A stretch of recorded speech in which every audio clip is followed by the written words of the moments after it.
Hello, hello, hello! It's me, Kim. Ngayong araw nga ay samahan niyo akong bumigay ng champurado na parang sa mga bata. Ayan nga, tanghiram kami ng kalderong malaki dahil wala kami kalderong malaki. So, shoutout naman sa nagpahiram, kay Lula Nini. Ayan nga, hindi pa magkaintindihan yung cameraman ko. Ayan nga, hindi niya pa malaman kung saan niya ilalagay yung kanyang camera.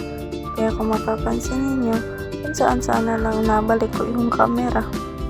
Sabi ko nga sa kanya dyan, ipakita niya yung kaldero kung gaano kalaki. Ayan, laki diba guys? Punong-puno dyan, tingnan niyo na lang mamaya. Bakit naman parang mas malaki yung ulo mo kaysa dun sa kaldero, B? Joke lang. Nag-alarm nga ako ng 4:30 AM pero nakutulog ako ulit. Nagising na ako, 4:30 AM na. Kaya naman ginising ko na yung pamangkin ko at nagpatulong na ako magbuhay ng apoy. Sa sobrang usok nga ay mga ngamay ang aming nakasampay ng mga damit na bagong laba. Ay talaga namang yari sa mama. Ayan nga, tinumpisahan ko na maghugas at maglagay ng tubig sa gagawin nating champurado. Yan at nagpatimpla pang nanay ko ng kape. Yan naman, nakataas pa ang paan yan. Madam na madam talaga ang dating.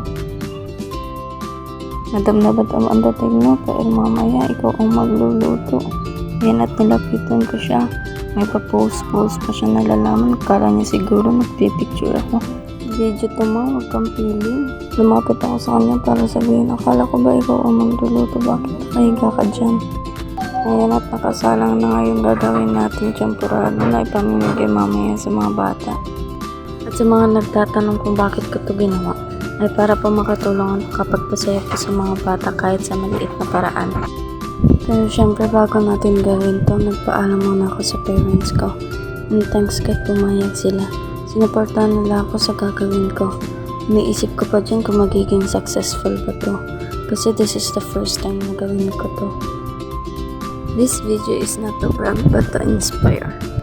Para po sa mga katulad kong gustong tumulong, pwede po natin umpisahan sa maliit na paraan and ask the Lord for guidance.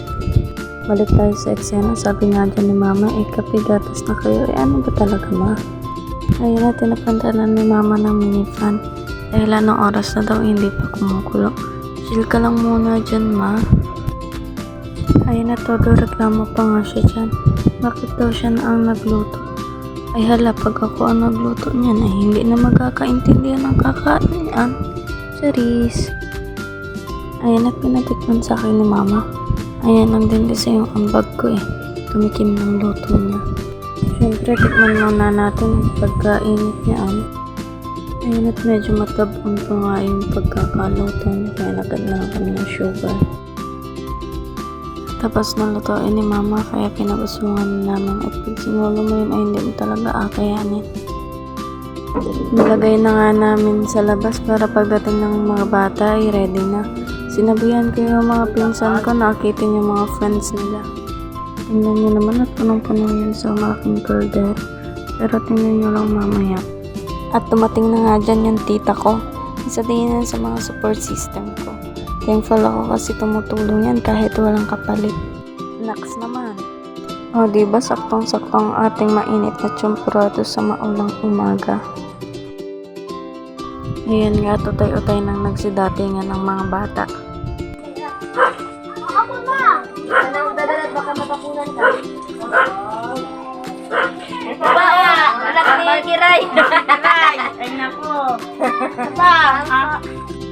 Ayan at kain ng tita ka dyan. Aba ay mamigay naman.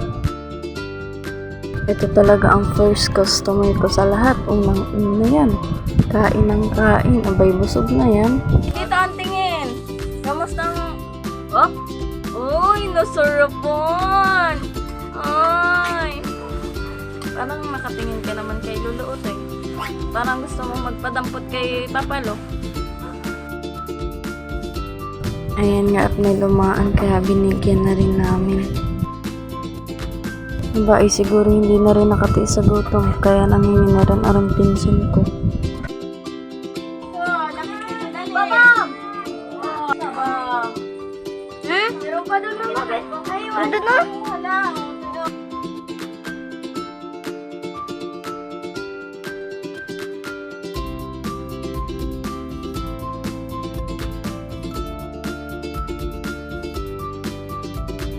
Aba, tingnan niyo naman at meron pang batang nagmamaganda. Bakit naman parang may bulkan ang dala-dala dyan, mama?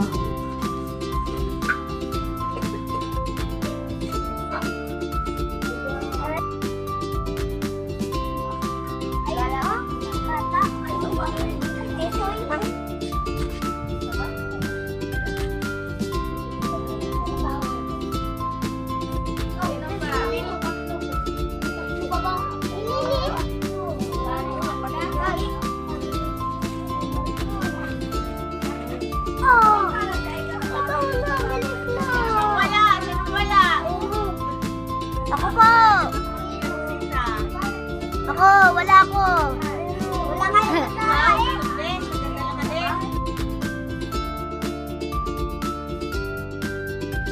Nyo, aray mo.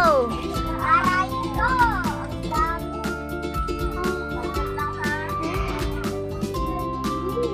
Atay. Binikay ko na nga si Utoy sa mama niya dahil ang dami nang nakapilang bata.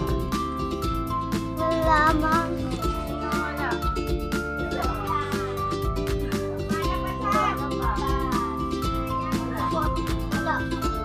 Meron ng mga batang nahihiya pa kaya pinapaabutan ko na lang sa mga pinsan ko.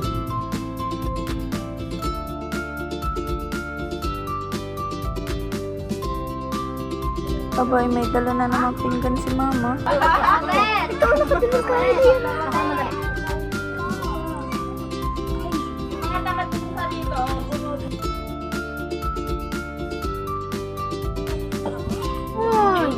Nagaling.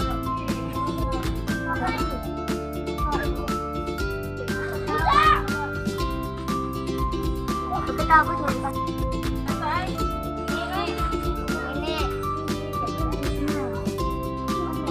Ayan nga at malapit na maubos ang ating champurado. Dito lang yan sa aming purok. Sana i-bless pa tayo ni Lord para marami pa tayong matulungan at mapangiti ng mga bata. Sa totoo lang bago ko to gawin ay halo-halong emosyon ng aking nararamdaman. Takot, kaba at hiya. Pero buti na lang nag-ask tayo ng guidance kay Lord bago natin to gawin. Ang sarap pala sa feeling ng nakakatulong. Tapos makikita mo pa yung mga bata nakangiti at nagpapasalamat sa'yo. Solid talaga. Ito yung mga ngiti na gusto kong makita. Kaya sobrang thankful and grateful ako sa mga tumulong sa akin para magawa ito. Thankful din ako sa mga batang pumunta. Sana napasaya ko kayo. Sa mga ngiti niyo pa lang ay panalo na ako sa saya. Hanggang sa uulitin.